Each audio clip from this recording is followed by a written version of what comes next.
All right, it's time to take a look at our first live local forecast. Just a beautiful day once again. Beautiful day. So nice, yeah. This makes up for those busy meteorological days in the wintertime. There you go. Yeah, look at all the footsteps on the sand. You know, you can tell there've been a lot of people out there building something out in the sand, and somebody's digging. You see it?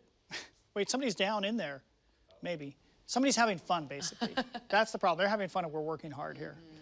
All right, so 82 degrees. That was, of course, our Chinook Winds Beach cam down at Lincoln City, but temperatures there around 60. But here about 82. Mary Hill Tasting Room and Bistro camera on the Columbia River waterfront. So some would say this is just a really nice July so far. I mean, in fact, if you just look at the first 2 weeks of July, bunch of 70s. It was a little cool around the 4th of July. We had a 78, a notch or two cooler than average. Then we had temperatures 80 to 82 for 4 days. 2 hot days, of course, Monday, Tuesday. That was well advertised. I took a few days off, and before that we were talking about, hey, there's going to be 2 hot days, and it gets down to reasonable again. Sure enough, low to mid 80s. So July running a little bit warmer than average, just slightly warmer than average. Definitely not a hot July so far, so that's nice. Tonight, mainly clear and cool, nice.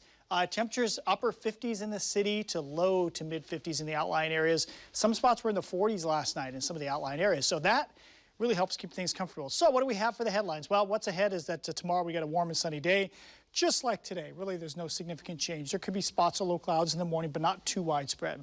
But then this weekend, we get some cooling. So basically, the ocean air is sloshing back in. This is what we see, that kind of that seesaw all through the warm season, especially July and August. Ocean air comes in, it gets cooler, some morning clouds. The ocean air maybe goes away a few days later, and then that allows us to warm up like right now.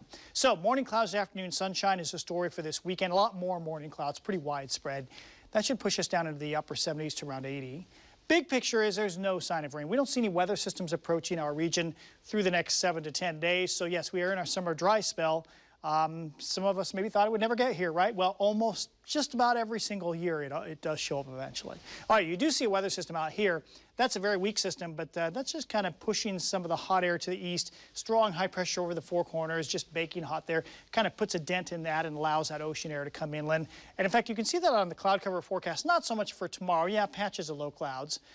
But you see the leftovers of that system Friday evening along the coast, moves into the valleys on Saturday morning. There could be a sprinkle Saturday morning or a spot of drizzle. Just keep that in mind, just a slight chance. But then Saturday afternoon, it partially breaks up. A lot of west wind pouring that ocean air inland again for Sunday, and Sunday should be morning clouds, afternoon sun again. So dry spell, yes. We don't see any decent chance for rain through at least the end of next week. And notice we've got Saturday is yellow. That's just a small chance for a sprinkle. We're not actually going to get any sort of rain here. So tomorrow's forecast is easy. It's just patches of low clouds, 8 a.m. Nice lunchtime at noon. Warm afternoon. I think we'll be just like today. We'll go for a high of 84. Not much wind through much of the day, although it should be pretty breezy in the afternoon or evening as that wind comes up the Columbia River there. And then a lot of sunshine coming up. We do think we'll heat up Monday and Tuesday, get up to right around 90, then back off a few degrees as more ocean air comes in the middle of next week. So more of the same, which is great.